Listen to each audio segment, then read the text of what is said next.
સમાચાર હવે જૂનાગઢથી, જ્યાં ભવનાથના પવિત્ર ક્ષેત્રમાં નોનવેજ પકવતા શ્રમિકોને પકડી પડાયા છે। ભવનાથ જવાના રસ્તા પર ગિરનાર દરવાજા પાસેની આ ઘટના છે। મહાશિવરાત્રિના મેળા પૂર્વે નોનવેજ પકાવવાની ઘટનાથી ભારે હોબાળો મચ્યો હતો। રાજસ્થાની શ્રમિકોએ નોનવેજ પકવ્યું હોવાનો બજરંગ દળના સંયોજકનો ખુલાસો છે। ફુગ્ગા વેચતા શ્રમિકો મંદિરની સામે જ નોનવેજ બનાવી રહ્યા હોવાનો આરોપ મૂકવામાં આવ્યો છે। બજરંગ દળે પોલીસની ફરિયાદ કરતા કડક કાર્યવાહી કરવામાં આવી હતી।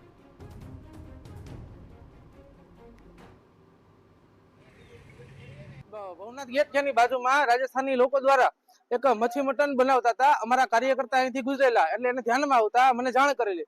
હું મારી ટીમને સાથે રાખી અને ઘટના સ્થળ ઉપર આવ્યો તો અહીંયા નોનવેજ બનાવતા હતા એક મંદિરની સામે। એટલે આની હિન્દુ સમાજની લાગણીઓ દુભાઈ છે ને આવનારા ગણતરીના દિવસો જ બાકી છે આમ તો ભવનાથ શિવરાત્રીના મેળાને લઈને। તો શિવરાત્રીના મેળામાં જો આવા કૃત્ય થાય એ જરાય સાખી લેવામાં નહીં આવે। જો હવે પછી આવા કોઈ પણ પ્રકારના કાર્ય થયા તો બજરંગ દળ જરાય સાખી લેવામાં નહીં આવે અને પોલીસને સાથે રાખી અને કાર્યવાહી કરવામાં આવશે।